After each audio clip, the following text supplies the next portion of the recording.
Subscribe करें और bell दबाएं ताकि कोई खबर रह न जाए। अस्सलाम वालेकुम नाज़रीन, ट्रांसमिशन में आपको खुशामदीद कहेंगे। मैं हूं सहरिश जुहेब।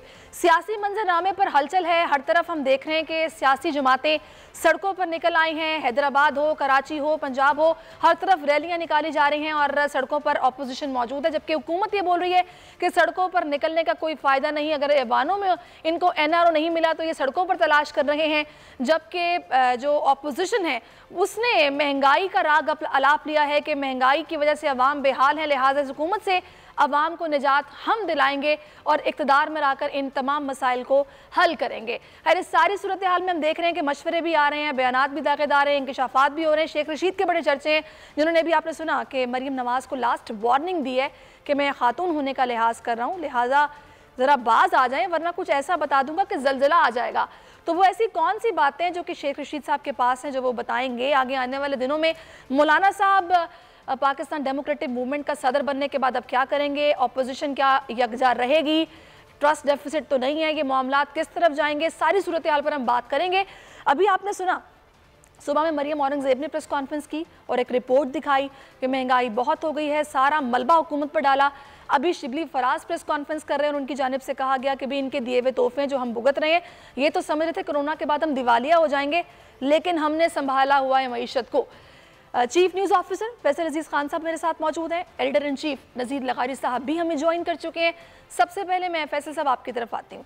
ये अभी जो आपने प्रेस कॉन्फ्रेंस सुनी है जिसमें शिबली फराज कह रहे हैं कि इन्होंने महंगे कॉन्ट्रैक्ट किए तो बिजली महंगी है, इन लोगों ने डॉलर को मसनूई तरीके से रोक के रखा, अच्छा खासा पैसा लगाया डॉलर्स में तो डॉलर रुका रहा, हम वो नहीं लगा सकते, बात भी ठीक नहीं है। उन्होंने कहा कि भी पेट्रोल की जो कीमत आलमी तौर पर सेट होती है वही होती है, हमने खुद महंगा नहीं किया। जो जस्टिफिकेशंस वो दे रहे हैं आप उससे मुतमईन हैं?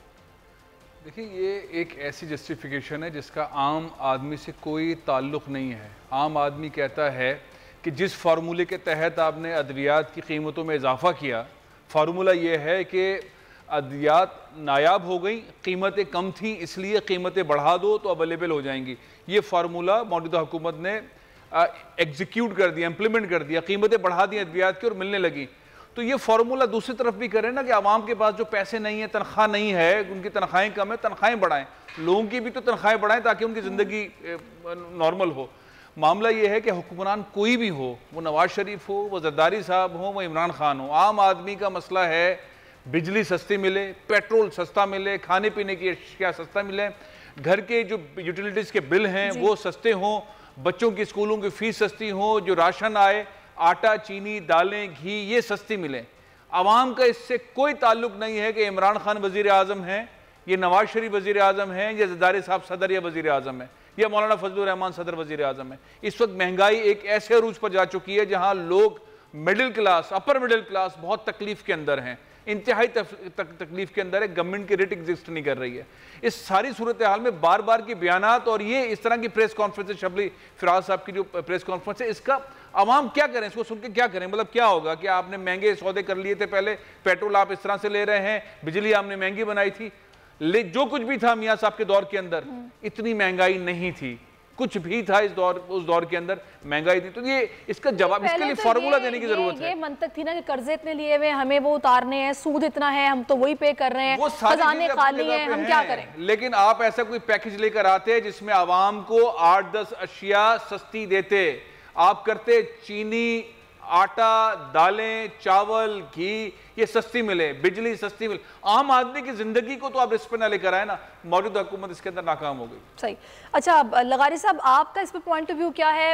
यकीनी बात है कि महंगाई तो है, अवाम बिल बिला रहे हैं, ये मसला है, लेकिन हुकूमत के पास इसका कोई मुतमईन करने वाला जवाब नहीं है। जाहिर है उनके पास मुतमईन करने के लिए जिन लोगों को, जिन तबकों को, जिन अफराद को, जिन गिरोहों को उनने मुतमईन करना है उनको तो कर रहे हैं। आप वो माफिया को मुतमईन कर रहे हैं, माफिया कीमतों को कंट्रोल कर रही है। चीनी की कीमत को कौन कंट्रोल कर रहा है? किसने 50 से 100 रुपए तक लेकर गए हैं? कौन था जिसने आटे की कीमतें बढ़ाई और आटे का बहरान पैदा किया? चीज़ें खुल गई हैं, हर एक चीज़ खुल गई है, कोई चीज़ छुपी हुई नहीं है। पंजाब में वज़ीर इत्तलात से आपने कहा कि इस्तीफ़ा दे, तो वो इस्तीफ़ा का चला गया, लेकिन क्या आपने कोई जिम्मेदारी फिक्स की? भाई काबीना के इजलास में फैसला हुआ, जो कुछ भी हुआ आटे के बारे में वो तो पंजाब की सूबाई काबीना के इजलास में। और चीनी की जब कीमत बढ़ी गई और जब कहा गया कि चीनी हम बरामद करेंगे और चीनी से हम डॉलर कमाएंगे और हम एक्सपोर्टर्स को सब्सिडी देंगे, तो ये जो कुछ हुआ था ये माफिया ने नहीं किया था।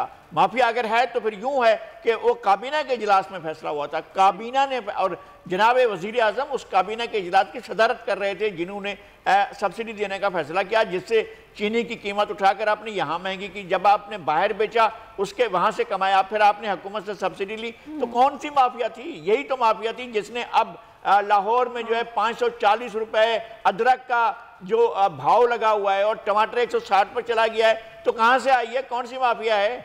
कहाँ से ये कीमतें बढ़ रही हैं? लोगों के लिए खाने पीने की, जिंदगी के जो रोजमर्रा की अशियाँ हैं वो नहीं। आप जनाब वजीर आजम आए और 15-20 हज़ार रुपये में, अगरचे पाकिस्तान के लोगों की बहुत कम तादाद ऐसी है जो 15-20 हज़ार कमाती होगी, मेरा ख्याल आधी के करीब आबादी ऐसी है जो इतने नहीं कमाती है। फीका साहब, फल फ्रूट तो पहले इंसान खरीद ही नहीं सकता था, वो गरीब लोग जो कि सब्जी खाकर गुजारा करते थे, अब सब्जी भी उनकी पहुंच से बाहर हो गई है। हमारा बड़ा जरखेज मुल्क है, लेकिन ये कह रहे हैं हम टेक ऑफ कर रहे हैं, हम टेक ऑफ कर रहे हैं। भाई तमाशा देखें हम आपका, क्या करें आपको? आप टेक ऑफ कर रहे हैं, कहाँ टेक ऑफ कर रहे हैं? किसी कौन सी चीज टेक ऑफ कर रही है? सही बात, कौन सा आपकी इकोनॉमी इस तरह से अगर टेक ऑफ कर रही है तो इसको आप क्रैश कर देना यार, गिरा दें।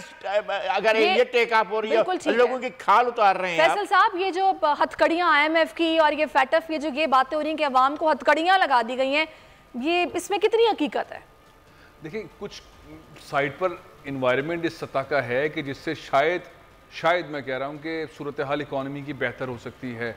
ख़ास तौर पे ये डेवलपर्स को जो एक पैकेज दिया गया है, बिल्डर्स को फिक्स टैक्स, उनके मसाइल हल किए गए हैं, और ब्लैक इकॉनमी, येलो, ब्लू, कोई भी इकॉनमी उसके अंदर आके आप लगाएं और 31 दिसंबर तक पूछा नहीं जाएगा। ये वाले ऐसे मंजरनामे जिससे अगर एक इंडस्ट्री चलेगी तो उससे 40-50 इंडस्ट्रीज चलेंगी। तो FBR की रुकावटें हटाई गई हैं, इस तरह के मसाइल को हल किया गया है, बहुत अच्छी चीज़ें हैं। लेकिन इसको स्पीड की ज़रूरत है। वो जो कह रहे हैं ना कि मईशत चलेगी, तो ये वाली चीज़ें हैं। एक और अच्छी चीज़ हुई है, वो ओवरसीज़ पाकिस्तानी के लिए जो उनका अकाउंट का मामला था, बैंक अकाउंट्स खोलने का मामला था, वो हल हो गया है। वो ऑनलाइन 24 घंटे 48 घंटे के अंदर अकाउंट खोल सकते हैं, उनसे पूछा नहीं जाएगा। यहाँ पे बिजनेस करें, स्टॉक के अंदर लगाएं, ये करें, तो कुछ चीजें अच्छी हुई हैं। लेकिन सबसे बड़ा मसला है महंगाई का, उसके ऊपर इमरान खान साहब की तवज्जो वो नहीं है। अगर उनका बोलना है, उनकी हुकूमत का कहना है, तो ग्राउंड पे एग्जीक्यूशन नहीं, जिससे हर आदमी बहुत बुरी तरह मुतासिर है। सही कह रहे हैं। अच्छा, माजरत चाहूंगी, एक और बहुत अहम मामला जिस पर मैं बात करना चाह रही हूँ। सर देखें, एक तो होता है कि आप बात कर रहे हैं तो आप उसके साथ सबूत भी पेश करें। अभी जैसा कि बोला शिबली फराज साहब ने कि 23 अरब डॉलर खर्च करके इसहाक डार साहब ने मसनूई तौर पर अमरीकी डॉलर को रोक के रखा। खैर ठीक है, उन्होंने बयान दिया है, इस पर कोई सबूत इसका हमें नहीं पता क्या है। लेकिन ये जो बात अभी आपने सुनी होगी, ख़ास तौर पर कही गई है ये शहबाज गिल साहब की तरफ से कि लंदन के खुफिया मुलाकात निजी होटल में भारतीय इस्टेब्लिशमेंट के लोगों के साथ बड़े मियाँ साहब और उनके बेटों की हुई है। कोई तस्वीर वगैरह तो हमने नहीं देखी, लेकिन इसमें कितनी सदाकत है और ये किस तरह की मुलाकात थी लगारी साहब? उसकी रिपोर्टिंग तो शहबाज गिल साहब कर रहे हैं ना, वो होंगे साथ में, उस मीटिंग में मौजूद होंगे, या कहीं किसी रोज़न से, किसी खिड़की से, किसी रोशनदान से वो अंदर झांक रहे होंगे और उनको, अच्छा यार कहानियाँ बनाते हैं आप लोग, कहानियाँ बनाते हो, अभी तो कम से कम सोचा करें यार। हमने भी इस तरह की डेस्क स्टोरीज देखी भी हैं कि किस तरह बनाई जाती हैं और किस तरह चलाई जाती हैं, हमारी नज़र से भी गुजरी हैं, और किस तरह से डेस्क स्टोरी भेजी जाती थी, कौन भेजता था, किस तरह भेजता था और किस तरह चलाई जाती थी। ये सारी चीज़ें ज़िंदगी में 40-45 साल की ज़िंदगी में हमने सहाफ़त में यही कुछ देखा है डेस्क स्टोरीज का। ये तो इनको बेहतर तौर पर घर कर देने वाले भी नहीं हैं जो इस तरह की कहानियाँ बना रहे हैं। क्या मतलब है कि वो पहले शिबली फराज साहब को इंडिया या नवाज शरीफ के बच्चे बताएंगे कि जनाब अच्छा हम मुलाकात करने जा रहे हैं होटल के अंदर, आप ज़रा पीछे पीछे आइएगा, हम आपको मुलाकात करेंगे, तो आप देख लीजिएगा, हमारी सारी रिपोर्टिंग भी कर लीजिएगा। कौन सी बातें, किस तरह की बातें हैं यार? ये नैरेटिव जो है सही। चलिए थोड़ा सा मैं लगारी साहब आपको रोकूंगी, थोड़ा सा मैं रोकूंगी, इसका जवाब हम लेते हैं। फयाजुल हसन में ज्वाइन कर चुके हैं। फयाज साहब बहुत शुक्रिया आपके वक्त का। सर अभी आपने लगारी साहब की बात सुनी होगी, ये जो शहबाज गिल साहब जिस मुलाकात की बात कर रहे हैं, कुछ सबूत भी साथ दे देते, जरा ज्यादा यकीन आ जाता। बिस्मिल्लाहिर्रहमानिर्रहीम। देखिए, बुनियादी तौर पे कोई चीज़ भी ढकी छुपी नहीं है। इनकी इंडिया के साथ ताल्लुकात, इंडिया के साथ यारी, मोदी के साथ यारी, मोदी के साथ दिलदारी, जंदाल के साथ शराकतदारी, और मोदी की अम्मा, मोदी की बहनें, इनका आपस का ताल्लुक, इनका रिश्ता, इनका कारोबार, इनके वहाँ पे जंदाल के साथ लोहे के कारोबार में अफगानिस्तान के अंदर इन्वेस्टमेंट, ये सारी चीजें सब कुछ पता है। और मैं तो कहता हूँ वो वॉल्यूम 10 खुल गया तो यकीन जाने है तो वैसे ये जनाब चमड़ी जाए पर दमड़ी ना जाए, कि मजदाक और इज्जत जाए जना दमड़ी ना जाए, ये उसके कायल हैं। लेकिन अगर वो वॉल्यूम 10 खुल गया तो पूरी पाकिस्तानी कौम की आंखें खुल जाएंगी कि इन लोगों के क्या क्या करतूतें और क्या क्या हरकतें थी। तो मेरा ख्याल है कोई इतनी ज्यादा कोई नई बात नहीं कर दी उन्होंने, ये तो प्रैक्टिस है। और जो इस वक्त वो जिस कत्ती पे लगे हुए हैं सुल्तान मफरूरुद्दीन, वो तो सर वो ये बोल रहे हैं कि आप लोगों को करप्शन से कुछ नहीं मिला, ना कुछ निकला है, ना कुछ अदालतों में ऐसा हुआ है। अब आप लोगों के पास और कुछ नहीं है तो आप लोगों ने भारतीय बयानिया का शोर मचाना शुरू कर दिया और इस तरह की खबरें सामने आ रही हैं। हाँ, ये तो वही बात है। एक शेख साहब की डेथ हुई तो हमसाई आई शेखनी से कंडोलेंस करने, उससे पूछा हाँ बहन किस तरह शेख साहब की डेथ हुई। उसने कहा वो छत पे खड़े थे, वहां से गिरे तो मर गए। उसने कहा बहन अल्लाह का शुक्र अदा करो हड्डी नहीं टूटी। ये तो ये मिसाल है। कहने का मकसद ये है JIT's इन्वेस्टिगेटिव कमेटियों ने एक करप्शन और लुटपाट डिफाइन करके रख दी।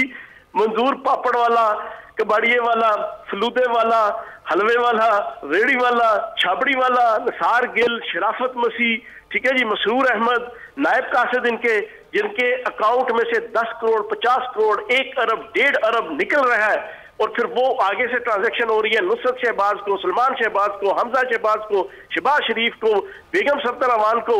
एक एक चीज neat and clean and clear कर दी, फिर भी कहते हैं अल्लाह का शुक्र है हम पे कोई करप्शन साबित नहीं हुई। बस यही है। अच्छा मुझे ये बताएं कि अभी आप लोगों ने पहले जब APC में बड़े मियाँ साहब का खिताब था तो आप लोगों ने पहले मना किया, फिर इमरान खान ने बोला कि भाई नहीं ये खुद एक्सपोज होंगे, इनकी तकरीर को दिखाया जाए। लेकिन अभी फिर खबरें आ रही हैं कि पैमरा ने इजाज़त नहीं देनी और कोई तकरीर या कोई खिताब नशर नहीं किया जाएगा।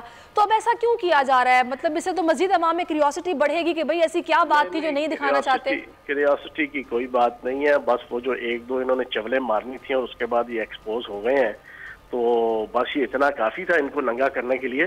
तो बाकी एक मुजरिम और एक मफरूर दुनिया के किसी मुल्क में और किसी जमहूरियत में मुझे बताएं ना, किसी भी जमहूरियत के अंदर मुझे बताएं कि जो मुजरिम है वो तकरीरें कर रहा हो VIP बन के और कहे जी पूरा मीडिया जनाब उस मुल्क का उनको दिखाए, इस तरह तो नहीं होता ना। अच्छा मुझे ये बताएं, ये अभी शेख साहब ने मशवरा दिया है मौलाना साहब को कि भी इस दफा आप कोई फायदा उठा लें, तो ये किस तरह का फायदा वो किस किस्म का उठा सकते हैं, कुछ हमें मैं बताएं। आपको एक चीज बताऊं, मैंने कल अपनी प्रेस कॉन्फ्रेंस में भी कहा था मौलवी फजलुर रहमान साहब हलवा खाते हैं और मेडिकल साइंस ये कहती है जो मीठा और हलवा खाता है ना उसका दिमाग तेज होता है। और मेडिकल साइंटिस्ट किसी को भी ले लीजिएगा, मीठे का डायरेक्ट ताल्लुक दिमाग के साथ होता है। तो ये सबसे ज्यादा अक्लमंद और समझदार हैं इस पूरी आल पाकिस्तान लूटमार एसोसिएशन में। इन्होंने क्या करना है, जो नवंबर में इनके साथ हाथ किया था ना इस पीपल्स पार्टी और नून लीग ने इनके लॉन्ग मार्च में, मौलवी फजलुर रहमान ने गिन गिन के बदले लेने हैं, इनसे करोड़ों अरबों रुपए भी हेंटने हैं और ऐन मंझधार में ला के जना इनको छोड़ना है जिस तरह उन्होंने। वो तो जरदारी साहब ने कह दिया कि जेल में पीछे आ जाइएगा। जी फैसल साहब। चौहान साहब आप बहुत ज़बरदस्त गुफ्तगू करते हैं, लोगों को इंटरटेन भी करते हैं और हक़ाइक़ भी सामने ले आते हैं, बड़े दिलचस्प आदमी। एक मुख्तसर सा सवाल ये है, इमरान खान साहब को किसने डॉज दिया था कि नवाज शरीफ साहब को बाहर जाने दें? रिपोर्ट्स किसने दी थी? पंजाब हुकूमत के वो कौन लोग थे आपके साथी जिन्होंने वो मेडिकल रिपोर्ट्स दी कि मियाँ साहब की तबीयत बहुत ख़राब है, इनकी जान जा सकती है, इन्हें खुदारा पाकिस्तान से बाहर जाने दे, और इमरान खान साहब ने वफाकी काबीना के अंदर फैसला किया और मियाँ साहब को जाने दिया? इसका जिम्मेदार कौन है? अब तसल्ली से 3 मिनट मेरी आपने गुफ्तगू सुननी है। जरूर। फैसल भाई आप जरा आखिरी 1 महीना इनके जाने से पहले क्या ना पाकिस्तान का मीडिया की 24 घंटे की कवरेज देख लेते। वो आपकी बेगम सफदर अमान के ट्वीट और डॉक्टर अदनान के टीके, हर 4 ट्वीट के बाद 5वां ट्वीट, 4 ट्वीट आते थे प्लेटलेट्स इतने गिर गए, प्लेटलेट्स इतने गिर गए, 5वां ट्वीट आता था बेगम सफदर अमान का, अब अगर मेरे वालिद की कोई डेथ हो गई या मर गए तो उसका कत्ल का पर्चा जो है वो वजीर आजम और रियासत पाकिस्तान और हुकूमत पाकिस्तान के ऊपर होगा। फिर उसके साथ इनके इन ट्वीट्स के ऊपर सारा दिन एक अजीब माहौल बना हुआ था पूरे मीडिया पे, हर तज्जिया निगार, हर एंकर, हर बंदा, ठीक है ना जी, हर न्यूज कास्टर कवरेज ये थी कि नहीं यार ज्यादती होगी अगर इस मौजूदा हुकूमत और वज़ीर आज़म पाकिस्तान ने इनको इलाज के लिए ना भेजा। फिर ये गए अदालतों में, अदालतों से भाईजान इनको रिलीफ मिला है लाहौर हाई कोर्ट से और आपके इस्लामाबाद हाई कोर्ट से। हमने उनको पैसेज दिया कि यार ये कहीं नया भुट्टो ना बन जाए पाकिस्तान में, आगे पुराना भुट्टो जो है वो जिंदा है और सिंध मर गया है, सिंध की आवाम मर गई है, ये ना हो नया भुट्टो पैदा हो जाए, वो पूरी जिंदगी जिंदा रहे और पीछे पंजाब की आवाम मर जाए जो ना। तो हमने जनाब उस इंसानी हमदर्दी और मीडिया का उस माहौल की बुनियाद पे और फिर आपके जनाब अदालतों की उस पूरी पार्टिसिपेशन की बुनियाद पर उनको चौहान साहब आप बहुत खुश गुफ्तार हैं और बहुत अच्छा बोलते हैं और बड़ा लॉजिक पैदा करते हैं, लेकिन इस बात का तो कोई जवाब नहीं है कि मेडिकल बोर्ड पंजाब गवर्नमेंट का था, सूबाई वजीर पंजाब गवर्नमेंट की थी और वो कह रही थी, किसी और के कहने की बात नहीं करते हम, कोई और कह रहा था नहीं कह रहा था, लेकिन जब ये खुद आकर सारी रिपोर्टें जो जिन रिपोर्टों की बुनियाद पर उन्हें बाहर भेजने का फैसला हुआ वो तो रिपोर्टें सूबाई गवर्नमेंट की वो मेडिकल बोर्ड दे रहा था या डॉक्टर यास्मीन राशिद वो दे रही थी। अच्छा, हाई कोर्ट ने ये तो नहीं कहा था कि आप इनको बाहर भी भेज दें, ये तो काबीना ने फैसला किया। काबीना पहले शर्त लगा रही थी कि जी ये इतना पैसा देकर जमानत के तौर पर चले जाए, लेकिन ऐसा होता नहीं है। कोई काबीना दुनिया में कहीं भी हो कि एक आदमी जो कन्विक्टेड है और जेल में है उसको जेल से निकाला भी जाए और मुल्क से बाहर भी भेजा जाए। ये 2 दफा हुआ, एक परवेज मुशर्रफ के दौर में और एक आपके दौर में हुआ। तो इस बात को तो तस्लीम करें ना। क्या जवाब देता हूँ मैं इसका। देखें नज़ीर लुगारी साहब, आप माशाल्लाह जो है ना बहुत सीनियर तरीन सहाफ़ी हैं। आप मुझे एक चीज़ बताएं कि मैंने कभी कहा बीइंग तर्जमान पंजाब हुकूमत की रिपोर्टें ठीक नहीं थी, कभी कहा ओ भाई मान लिया रिपोर्टें ठीक थी, लेकिन मुझे बताएं लाहौर हाई कोर्ट में जो है स्टाम्प लिख के जो दिया था, जो उसका डिसीजन था वो क्या था? हर 15 दिन बाद ये एक किसी अथेंटिक अस्पताल में दाखिल होंगे, किसी अथेंटिक फिजिशियन से जनाब अपनी हॉस्पिटैलिटी करवाएंगे, उसके बाद अथेंटिक फिजिशियन की रिपोर्ट हर 15 दिन बाद पंजाब हुकूमत को सबमिट करवाएंगे। फिर जब आपके 2 महीने कंप्लीट होंगे तो आखिरी रिपोर्ट के मुताबिक पंजाब हुकूमत फैसला करेगी कि इनकी जमानत की एक्सटेंशन होगी कि नहीं होगी। अब जब ये हुआ और उस पर फिर आपके शहबाज शरीफ साहब ने कहा मैं जमानत देता हूँ और गारंटी हमने रखी थी 7.25 अरब रुपए की, ठीक है ना। अदालत ने उनको कहा कि नहीं जनाब ठीक है, आप अपने सादा पेज पर लिखते हो। बाद में अलग बात है कि शहबाज शरीफ साहब मुकर गए, मैं कैसी जमानत देती, वो मैंने अगले दिन ही फिर जनाब वो उनका स्टाम्प पूरी पाकिस्तानी कौम के सामने ले आया था। अब जब वो इस टर्म्स एंड कंडीशन पे चले गए तो पंजाबी का एक मुहावरा है नज़ीर लुगारी साहब के दूध दी हांडी खुली हो बिल्ली ने शर्म करनी चाहिए, ठीक है ना जी। अब जब ये चले ही गए, अदालतों ने, हुकूमत ने, रियासत ने, पंजाब हुकूमत ने, मीडिया ने, अब ये बताएं जिसने भी रोल प्ले किया, चले सही हो गया, इनको शर्म आनी चाहिए यार, उस टर्म्स एंड कंडीशन के ऊपर अपना इलाज सही वापस आओ। अच्छा, अब मुझे ये बताएं कि अभी हाल ही में जब उन्होंने खिताब किया तो सबने देख लिया कि वो हशाश बशाश है, बिल्कुल ठीक वो नजर आए। अभी वज़ीर आज़म ने भी हिदायत दे दी है कि भी तैयारी की जाए लीगली उनको वापस लाने की। तो अब तैयारियां आप लोगों की किस तरह की होंगी? आप लोग तो इसहाकडार को भी वापस ला रहे थे, पता नहीं कौन कौन से आप लोगों के मुआहदे हो रहे थे वहाँ की इंतजामिया, वहाँ की हुकूमत के साथ। अच्छा, मैं ना अब नज़ीर लुगारी साहब, फैसल साहब और जो मेरी मोहतरमा एंकर हैं, इन तीनों को मैं ना एक बड़ी दिलचस्प बात हूँ, ये मेरी ज़ाती पॉइंट ऑफ व्यू है, प्योर पर्सनल, ना पंजाब हुकूमत का ना वफाकी हुकूमत का है। मेरी जाती राय में बहुत अच्छा हुआ ये बाहर चलेंगे और वापस नहीं आ रहे। सुबह से छितर शुरू होते हैं और लितर शुरू होते हैं तजिया निगारों के, एंकर के, मुखालफीन के, अवाम के, रात तक इनको छितर और लितर पड़ते हैं जनाब इनकी इन सारी बातों के ऊपर। इन्होंने पाकिस्तान में रह के इतनी जिल्लत और रुसवाई और जगहसाई इतनी जना कैश करवानी थी जितनी अब इनके बाहर जाके और वापस ना आने पे जना वो हो रहा है। तो ये जो इनके साथ ये सूरत हाल है, तेरे जाने का गम और ना आने का गम, फिर जमाने का गम, ये वाला जो माहौल है ना, ये इनके लिए बड़ा सुपर हिट और सुपर फिट है। Being a Fayazul Hasan Chauhan, anti Noon league, anti money laundering, anti जनाब पाकिस्तान के दुश्मनों के जो मेरा एक कारकुन की हैसियत से व्यू है, मैं कहता हूँ बिल्कुल ठीक हुआ। ये पाकिस्तान में होता मुफ्त का जनाब हीरो बन के रहते, वापस लाएंगे ना, मफरूर है, इश्तिहारी है। नहीं, आपकी गुफ्तगू से लग रहा है कि आप इंटरेस्टेड नहीं है उनको वापस लाने में। देखो मैंने अपनी हिम्मत नहीं है लाने की। नहीं, मैंने जाती राय बताई है। अच्छा, मैं कह रहा हूँ आपकी दिलचस्पी नहीं है, आप कहते हैं वहाँ रहे तो उनकी वो। अच्छा, एक तासुर ये भी है कि उनकी मकबूलियत बढ़ रही है। आगे पीछे देखे उसकी शामत आई है, सारा दिन इनके साथ यही रहना है। खुद भेजा है, लाएंगे लगे होंगे, फैसल अजीज साहब लगे होंगे, एंकर लगी होंगी, सारे टीवी चैनल। और नहीं, आप लोग तो कहते हैं आपने एनआरओ का एक ऐसा नया वर्जन दिया है जिसके अंदर गाली भी देनी है, गुस्सा भी करना है और भेज भी देना है और वापस भी नहीं लाना। देखो, पहले तो अपनी जाती राय बता दिया कि बहुत ठीक हुआ है, बहुत ठीक हुआ है। ये नेल्सन मंडेला बनेंगे, है गवाल मंडेला, ठीक है ना जी। अच्छा चलिए मुझे ये बताएं, आप लोग शेख साहब के साथ जाहिर सी बात है बैठक तो लगाते ही होंगे, आप लोग एज ए मिनिस्टर्स हैं साथ बैठते उठते होंगे। मुझे ये बताएं कि उनके पास ऐसी कौन सी गिदड़ सिंगी है जिससे वो बार बार मरियम नवाज को डराते रहते हैं। अभी भी उन्होंने बोला मैं लास्ट वार्निंग दे रहा हूँ, अगर आप मैं खातून होने का लिहाज कर रहा हूँ, वरना मैंने कुछ ऐसा बताना है कि जल्दिला आ जाएगा। मेरा शेख रशीद साहब से कोई लेना देना नहीं है। अच्छा। फयाजुल हसन चौहान है, उसका अपना स्टाइल है, उसका अपना अंदाज नहीं, मैं स्टाइल की बात नहीं कर रही, मैं अंदर की खबर की बात कर रही हूँ, मैं अंदर की खबर की बात कर रही हूँ। अरे यार चौहान साहब आप छा गए। सुने मेरी बात, इंफॉर्मेशन जो मेरे पास है ना आपकी बेगम सफदर अवान की पैदाइश से लेके अब तक की, लेकिन ये हमारी खानदान की तरबियत और पार्टी की तरबियत है कि हम उस तरीके से पर्सनल चीजों पे नहीं आ रहे। बेगम सफदर अवान को जब टारगेट किया उसकी पॉलिटिकल एक्टिविटी और पॉलिटिकल स्टेटमेंट और पॉलिटिकल एक्ट के ऊपर किया, जात पे नहीं किया कभी कि उनकी जाती जिंदगी क्या है, ना कभी करना है। ठीक है ना, वो जितना मर्जी बोले। अब उसने कल मैंने प्रेस कॉन्फ्रेंस की, मैंने कहा यार ये जो क्रूज बम और मिसाइल बम और एटम बम का क्रेडिट लेते हैं, मैंने कहा ये बम चिकी बम जो करते हैं ना, ठीक है, उसकी पूरा कटा छिटा मैंने खोला और फिर इनकी छेड़ बन गई है। कल से दो चीजें, पहले बनी इनकी तंजीम साजी छेड़, कल मैंने प्रेस कॉन्फ्रेंस की बम चिकी बम। इन्होंने जनाब इतना गुस्सा चढ़ा कि बेगम सफदर आपकी प्रेस कॉन्फ्रेंस के बाद अज़मा बुखारी ने कहा था कि जैसा मुंह वैसी चपेड़े पड़ेंगी। घंटे बाद बेगम सफदर अवान ने कहा जाओ जाके जो गाली निकाल सकते हो फयाज चौहान को निकालो। उसने आके गुस्सा निकाला और मैंने कोई गलत बात की थी, मैंने कोई गलत बात कही। कहते ये एटम बम हमने बनाया, क्रूज बम हमने बनाया। मैंने कहा जी अगर तो जनाब क्रूज बम तो उन्होंने नहीं कहा था, उन्होंने टॉम बम कहा था। हाँ जी, उन्होंने क्रूज बम नहीं कहा था, उन्होंने कहा था टॉम बम जो है वो बनाया है। सर इन्होंने करप्शन बम बनाया है, इन्होंने मनी लॉन्ड्रिंग बम बनाया है, इन्होंने टीटी बम बनाया है, इन्होंने जाली अकाउंट्स बम बनाया है, इन्होंने मंजूर पापड़ वाला बम बनाया है। ये तो सारी चीजें हैं, देखिए ना, पापड़ वाला, झाड़ी छाबड़ी वाला, फलूदे वाला हमने नहीं देखा है आज तक, मीडिया ने नहीं देखा है कि कहाँ है वो छाबड़ी वाला, कहाँ पर फलूदे वाला।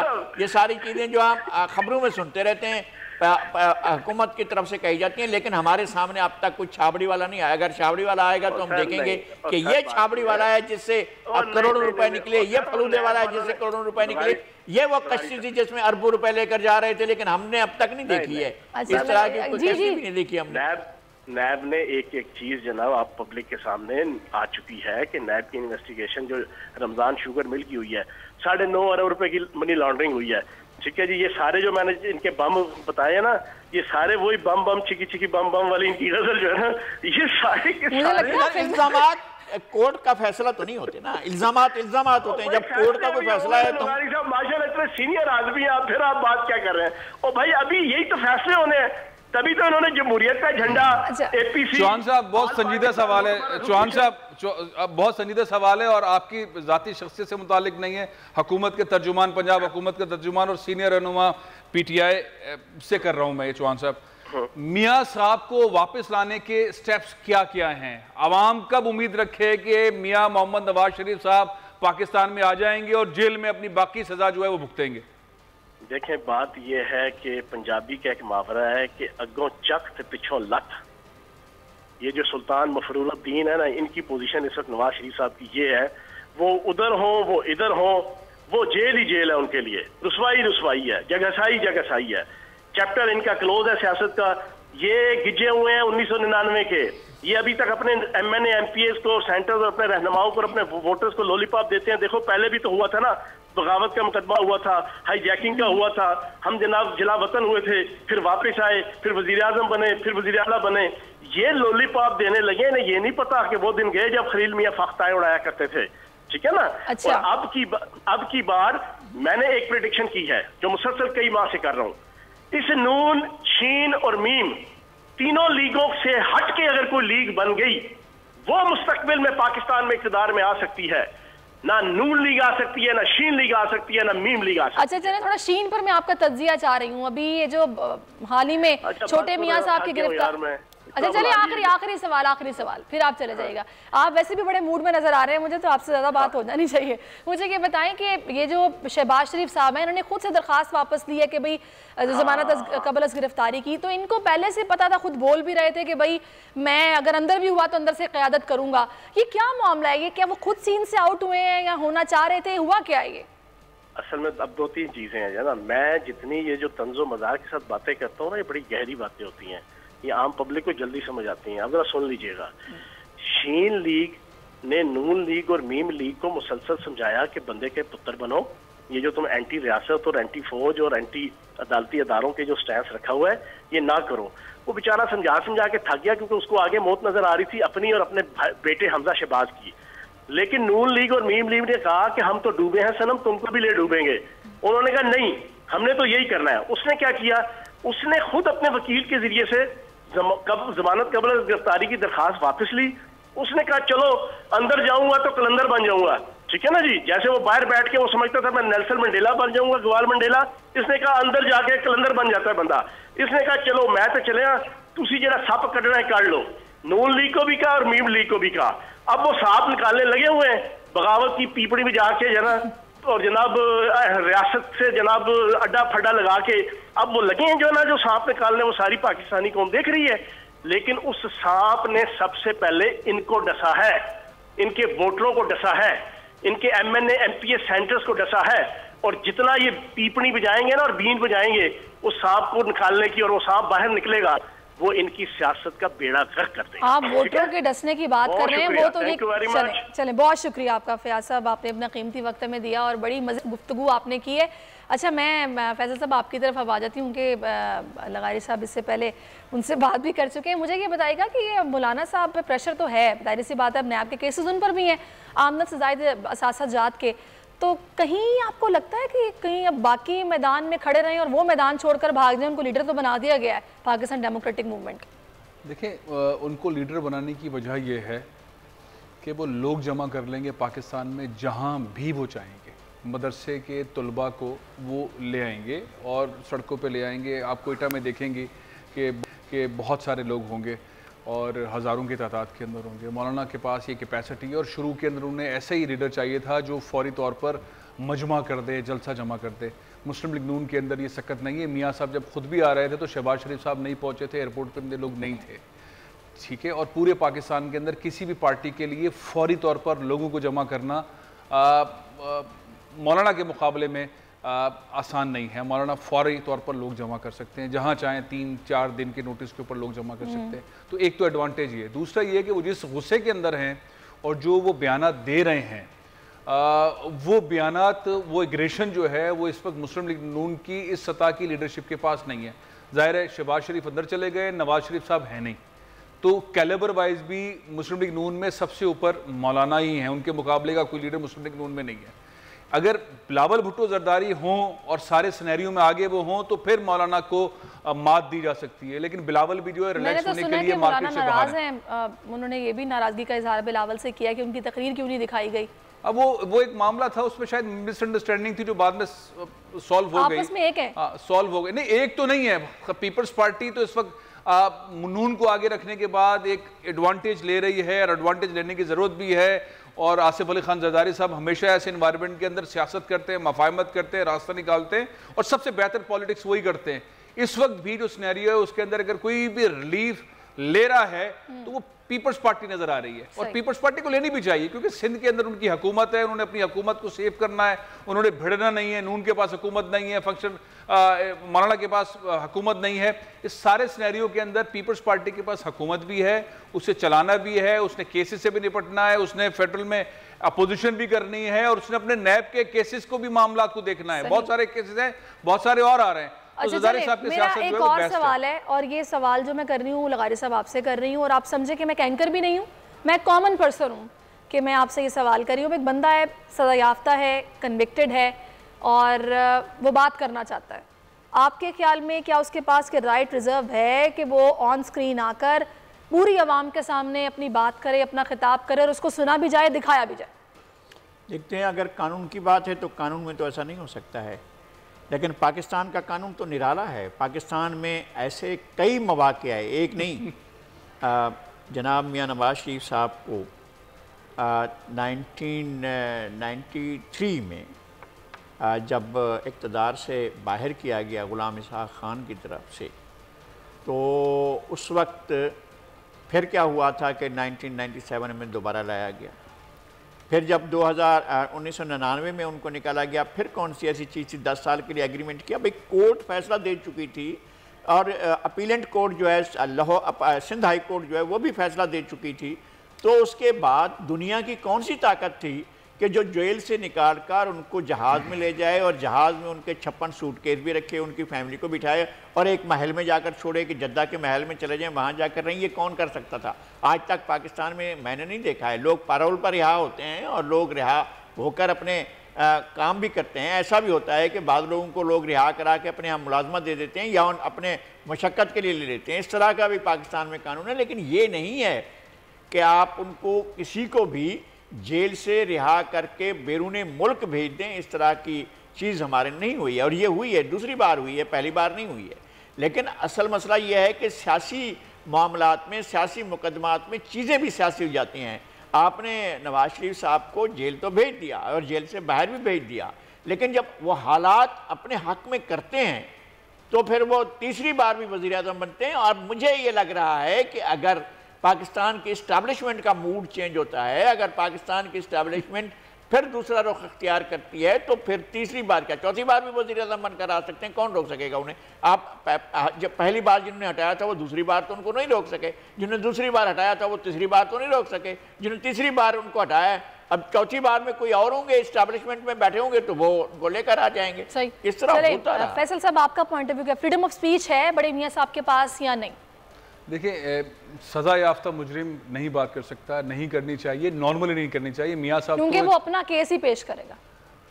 सजा याफ्ता मुजरिम को बात नहीं करनी चाहिए और नहीं कर सकते, और आइन में और कानून में इसकी कोई गुंजाइश नहीं। लेकिन जो गुफ्तगू वो कर रहे हैं, एक तो वो बात कर रहे हैं, दूसरा वो रियासत को चैलेंज कर रहे हैं, रियासती इदारों को चैलेंज कर रहे हैं, कौमी राज फाश कर रहे हैं और मुसलसल पाकिस्तान के अंदर इंतशार फैला रहे हैं। इस सारी सूरत हाल के ऊपर मैक्सिमम क्या सज़ा होगी? लेकिन मामला वही है जो लगारी साहब ने कहा है, इस मुल्क के अंदर सिनेरियो बदल जाते हैं, सिनेरियो सूरत हाल बदल जाती है। आज सब कुछ गलत है, आइन के खिलाफ है, कानून के खिलाफ है, कल वही तमाम चीज़ें आइन के हक में, कानून के हक में हो जाती हैं। वही तमाम चीज़ें, अजीब माहौल के अंदर एक नैरेटिव चलता है और वो फिर सब कुछ हो जाता है। अभी चौहान साहब एक गुफ्तगू कर रहे थे, मैं इतना हैरान था, लेकिन चूंकि वो लय के अंदर थे और बाद में वो थक भी गए, गुफ्तगू नहीं कर पाए। चौहान साहब थक गए और वो मैच से बाहर चले गए। बड़े कमाल की बात है, ये भी बड़ी अलमिया है कि चौहान साहब थक गए गुफ्तगू करने में। खैर, उन्होंने ये कहा कि नैरेटिव बिल्ड हुआ और एक ऐसा नैरेटिव बिल्ड हुआ टीवी चैनल्स के ऊपर और ट्वीट्स के ऊपर, मरियम साहिबा ने कहा, एंकर्स ने कहा, और हुकूमत दबाव में आ गई। और हुकूमत दबाव में आने के बाद जो है वो मियाँ साहब को बाहर जाने से मुतालिक रिपोर्ट से एक एनवायरनमेंट बन गया। हुकूमत दबाव पे आ जाती है, मीडिया से, ट्वीट से दबाव में आ जाती है। और एक ऐसा नैरेटिव जो 22 साल का पीटीआई का नैरेटिव था कि जिसके अंदर उन्होंने कहा कि हम लूटा हुआ पैसा वापस लेकर आएंगे, पाकिस्तान को बदलेंगे, इनसे डाकुओं से पैसा वापस लेंगे, उन डाकुओं को उन्होंने जाने दिया वफाकी काबीना। तो ये भी मैं समझता हूँ ये भी एनआरओ है ना, नया वर्जन है एनआरओ का। गाली भी दो, बुरा भी करो, ये भी करो, अब भी कहो और बाहर जाने दो। और अब कह रहे हैं जी वो जेल में है, बाहर भी है तो जेल में। ये कैसे, मतलब यहाँ की पॉलिसी भी क्लियर नहीं है। और वो वाली बात कि बाद में फिर मंजरनामा बदल जाएगा, मियाँ साहब हो सकता है फिर आ जाएं, फिर सिनेरियो डिफरेंट हो, अदालतें डिफरेंट हो, एस्टेब्लिशमेंट के नैरेटिव डिफरेंट हो और मियाँ साहब फिर छा जाएं आके। तो इस मुल्क में ऐसा होता रहा, पता नहीं दोबारा नहीं हो जाए। अब ये बताएं एक और मामला कि जो अभी पहले आपको याद होगा जब पिछला ये सारा मार्च जो डिसाइड किया गया था और ये प्लानिंग हुई थी, सब इकट्ठे हुए थे, फिर मौलाना साहब ने ये आइडिया फ्लोट किया कि भाई आप लोग सब इस्तीफा दें असेंबलियों से, लेकिन उस पर फिर सब खत्म हो गया, सब इधर उधर हो गए, वो मामला वहीं पर रुक गया। अभी जब फिर से उनको ये सदर बना दिया गया, आपको लगता है कुछ ऐसी ऑप्शन सामने आ सकती है कि इस्तीफे फिर से देने की बात हो? कि इमरान खान ये भी कह चुके ना लगारी साहब कि आप दे दें इस्तीफे, हम इलेक्शन दोबारा करा देते हैं। एक तो ये कि टेम्पो बनाने की कोशिश हो रही है ना। पहला जो मरकज़ चुना गया है वो JUI की बहुत ज़्यादा असरात हैं। फिर पख्तूनख्वा मिलिया पार्टी के पास भी वो सीट रही है। वो सीट जो है वो अब तो डिप्टी स्पीकर कौमी असम्बली के पास है, लेकिन कोयटा शहर जो है उसमें JUI के और पख्तूनख्वा मिलिया पार्टी के बड़े असरात हैं और वहाँ पर बड़ा जलसा होने के इम्कानात मौजूद हैं। जब बाकी सूबों में जाएंगे तो वहाँ भी जलसे होंगे और बड़े जलसे होंगे, रैलियाँ भी। खुद मौलाना फजलुर रहमान ने पिछले 2 साल के अंदर, 2.25 साल के अंदर जितनी बड़ी रैलियाँ निकाली हैं मेरा नहीं ख्याल है कि पाकिस्तान में इस तरह की उन शहरों में, मुजफ्फरगढ़ में ऐसी कोई रैली माजी में कभी भी नहीं निकाली गई। इस तरह की सक्खर में निकाली गई थी, इस तरह की रैली सरगोदा में निकाली गई थी, डेरा इस्माइल खान में निकाली गई थी, बनू में निकाली गई थी, पेशावर में निकाली गई थी। ऐसी रैलियाँ मिसाल हैं पाकिस्तान में। वो रैलियाँ फिर भी निकलेंगी और मौलाना भी होंगे और लोग भी होंगे, सारी पार्टियाँ मिलकर रैलियाँ निकालेंगी तो उनकी तादाद बड़ी होगी। अब देखना ये कि टेम्पो क्या बनता है। फिर ये होता है कि इस्टेब्लिशमेंट का मूड क्या होता है और इस्टेब्लिशमेंट में ताकत के मराकज़ का अपना रुझान क्या होता है। ये होता रहा है। हम ये समझते थे कि जब नवाज शरीफ पहली बार चले गए कि मैं डिक्टेशन नहीं लूँगा, मैं इस्तीफा नहीं दूंगा और मैं ये नहीं करूँगा, सब कुछ करने के बाद सब कुछ हो गया। उसके बाद फिर नवाज शरीफ तो हम समझते थे कभी भी नहीं आएंगे, लेकिन उसके बावजूद फिर आ गए थे, फिर उसके बाद फिर आ गए थे। तो ये बार बार आते रहे हैं। तो पाकिस्तान में इस्टेब्लिशमेंट के अपनी पॉलिसियों का कोई इस्तकरार, कोई इस्तकलाल नहीं है। वो ऐसा नहीं है कि हम समझें कि अभी हमें MQM पाकिस्तान से अमीनुल हक साहब ज्वाइन कर चुके हैं। अमीन साहब, बहुत शुक्रिया आपके वक्त का। आज MQM हैदराबाद में रैली निकाल रही है और अभी हम लोगों ने फारूक सत्तार साहब को सुना, वो कह रहे हैं को पुकार रहे हैं। आप तो हुकूमत में, आप लोग रैली निकाल रहे हैं, किसके खिलाफ निकाल रहे हैं? क्या मामलात उस सतह पर हल क्यों नहीं हो पा रहे? देखिए, MQM पाकिस्तान आपके इल्म में है कि सूबे सिंध में अपोजिशन में है और अभी से नहीं बल्कि 2012 से अपोजिशन का हिस्सा रही है। और अगर हम ये रैली निकाल रहे हैं तो किसके हक में निकाल रहे हैं, ये मेरा ख्याल सवाल इम्पोर्टेंट है कि गुज़श्ता नहीं, मैंने पूछा किसके खिलाफ निकाल रहे हैं। मैं उसी को आपको रिफ्रेश कर देता हूँ कि हम किसके हक में निकाल रहे हैं। मैं ये भी कर देता हूँ और साथ साथ किसके खिलाफ निकाल रहे हैं, उससे आपको अंदाजा हो जाएगा कि गुज़श्ता 13 साल से मैं समझता हूँ पाकिस्तान पीपल्स पार्टी सिंध के सियाह व सफेद के मालिक चली आ रही है और 70 से लेकर आज तक मेरा ख्याल है 7 बारियां इसने वफाक और सूबाई हुकूमत में अपनी पूरी की है। लेकिन अगर हम कराची को देखते हैं, हैदराबाद को देखते हैं, शहरी सिंध को देखते हैं, तो हमें गुज़श्ता 12 सालों से अंदाज़ा हो रहा है कि सिंध, कराची, हैदराबाद, मीर फुरकात, सक्खर तबाही के दहाने पे पहुँचता चला जा रहा है। कराची हैदराबाद का इंफ्रास्ट्रक्चर तबाही बर्बादी की तरफ है। कराची के अवाम, हैदराबाद के अवाम पानी के बूंद बूंद को तरस रहे हैं। कराची में, हैदराबाद में ट्रांसपोर्ट नाम की कोई चीज़ नहीं है। जब मैं ट्रांसपोर्ट की बात करता हूँ तो मेरा ख्याल है कि सरिश, अगर आप बड़ा TV चैनल है और आप लाहौर को भी देखती हैं, आप मुल्तान को भी देखती हैं, आप पिंडी को भी देखती हैं, पेशावर को भी देखती हैं, उन तमाम जगहों पर मेट्रो मौजूद है। मेट्रो किसने बनाया? सूबाई हुकूमत ने बनाया। कराची के नौजवान हैदराबाद का नौजवान क्या टैक्स नहीं देता है? कराची हैदराबाद के नौजवान क्या पाकिस्तानी नहीं है?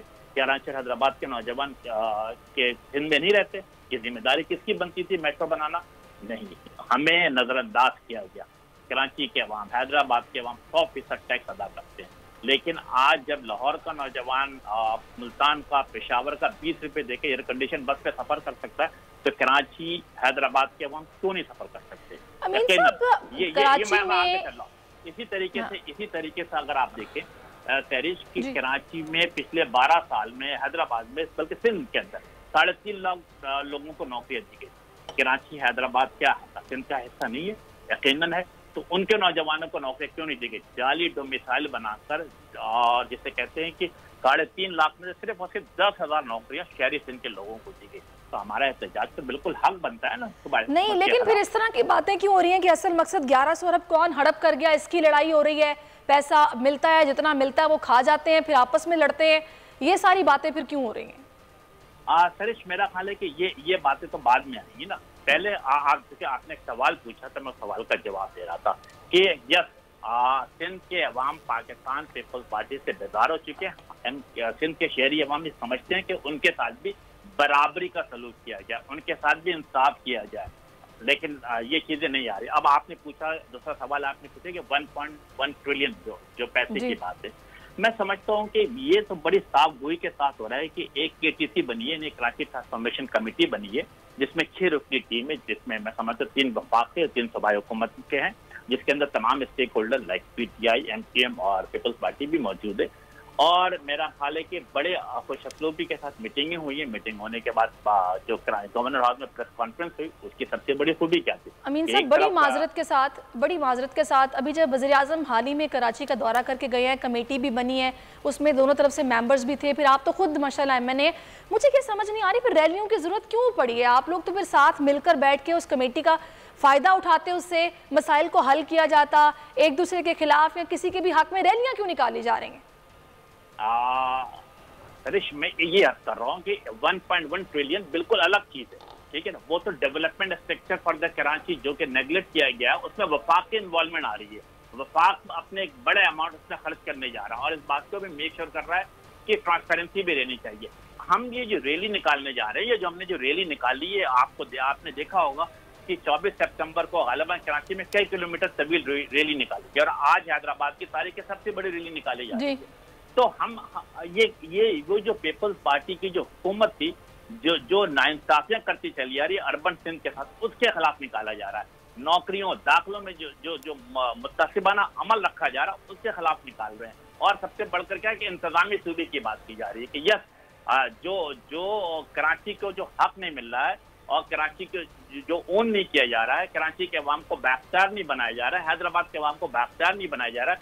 तो इन तमाम चीजों को देखते हुए अमीनुल साहब, ये जो आज आपकी रैली है और कराची में इससे पहले भी आपने रैली निकाली, आपने और आपके लीडरान ने, आमिर खान साहब ने, डॉक्टर खालिद मकबूल सिद्दीकी साहब ने बहुत खुलकर कहा कि हम सूबा बनाने की तहरीक चला रहे हैं। गुजारिश ये है कि जब भी हम सिंध के अंदर सूबे की बात करते हैं तो फिर एक ऐसी नफरत का उनसर क्रिएट होता है और वो जो एक भाईचारा है उसको नुकसान पहुंचता है। आपने जो अब तक कहा कि नौकरियां नहीं मिली, 3.5 लाख नौकरियों का मामला, डोमिसाइल जाली बनाए गए, दाखिलों के अंदर मामला है, इंतज़ामी मामलात हैं, पानी नहीं मिल रहा है, बिजली के मसाइल है और बहुत सारे कराची के और अंदरूनी सिंध में शहरी इलाकों के अंदर मसाइल हैं। ये सूबे वाला मामला आपने पहले भी कई दफ़ा उठाया और हमेशा नफरतों की नज़र हुआ है, मासूम लोगों की जाने जाती हैं। इस बार फिर आमिर खान साहब ने जो लफ्ज़ इस्तेमाल किया, उन्होंने कहा कि जितनी भी जाने जाएँ हम सूबा बनाएंगे। क्या इसके अलावा कोई और रास्ता नहीं है कि पुरअमन तौर पर, जिस तरह से अभी आपने कमेटी बनाई है, PTI है, पीपल्स पार्टी, आप बैठकर बात करें और इन तमाम चीज़ों को मसाइल के हल की तरफ ले जाएं? देखिए फैसल, अगर MKM पाकिस्तान ने सूबे का मुतालबा किया है तो अगर आप पिछले 20 साल के पाकिस्तान की हिस्ट्री उठा के देखें तो हम ये देखते हैं कि हज़ारा सूबे तहरीक मौजूद है, हम ये देखते हैं बावलपुर सूबे की तहरीक मौजूद है, हम ये देखते हैं कि जनूबी पंजाब सूबे की तहरीक मौजूद है।